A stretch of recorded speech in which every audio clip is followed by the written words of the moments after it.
بسم اللہ الرحمن الرحیم۔ آج ہمارے معاشرے کی جو سب سے بڑی خرابیاں اور کمیاں ہیں وہ یہ ہے کہ اللہ کے رسول ہمیں جن کاموں کا حکم دیتے ہیں ہم اس کام کو عمل میں نہیں لاتے، بلکہ ہمیں جن کاموں کا حکم نہیں دیا جاتا بظاہر ان کاموں کو ہم بہت ہی خوب زور و شور کے ساتھ کیا کرتے ہیں۔ جیسا کہ آپ سبھی کو معلوم ہے کہ یہ مہینہ جو ربیع الاول کے نام سے جانا جاتا ہے، جب یہ مہینہ شروع ہوتا ہے تو ہم میں سے بہت سے ایسے مسلمان بھائی جن کے ذہنوں میں سب سے پہلے یہ بات جاتی ہے کہ 12 ربیع اول کی تاریخ کس دن ہے، ہم اس دن خوشیاں منائیں گے۔ میرے بھائی، اگر آپ کو سچے میں واقعی میں اگر آپ کو اللہ سے محبت ہے، رسول سے محبت ہے، تو اپنی محبت کا اعلان کرو، مگر اس طرح شور و شرابہ کر راستوں میں جلسے جلوس نکال کے نہیں، بلکہ تم قرآن کریم کی تلاوت کرو، بلکہ تم مسجدوں میں جا کر نماز کی پابندیاں کرو۔ اگر تم ان کاموں پر عمل کرو گے، اللہ کے بتائے ہوئے سنت، اللہ کے رسول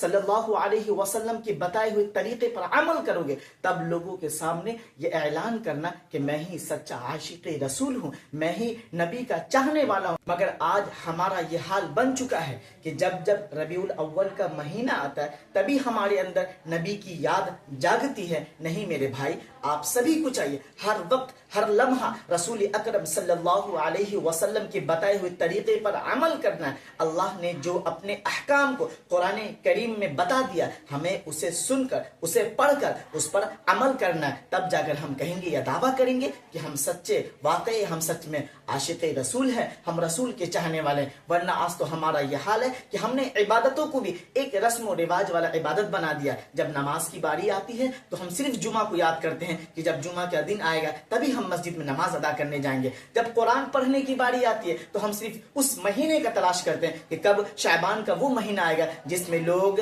نہ جانے کتنی مرتبہ قرآن کریم کو مکمل کیا کرتے ہیں۔ میرے بھائی، نماز یا قرآن یہ صرف رسمی طور پر نہیں اتاری گئی، یہ رسمی طور پر ہمیں اللہ کے رسول نے نہیں بتایا، بلکہ ہمارے اندر جب تک ہماری جان باقی رہے گی، ہم جیتے رہیں گے، تب تک ہم اللہ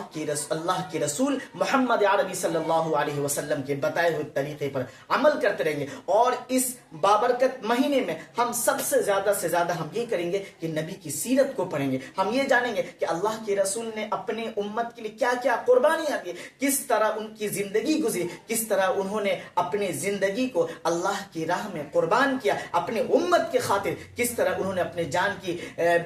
قربانیاں دی۔ اس طرح ہمیں اس پر عمل کرنا ہے اور اللہ کے رسول کی تمام زندگیوں کو اس بابرکت مہینے میں ہمیں پڑھنے کی کوشش کرنا ہے، اور ان تمام لوگوں کو اللہ کے رسول کی دعوت کو عام کرتے رہیں گے جن کو اب تک جو بھی لوگ اللہ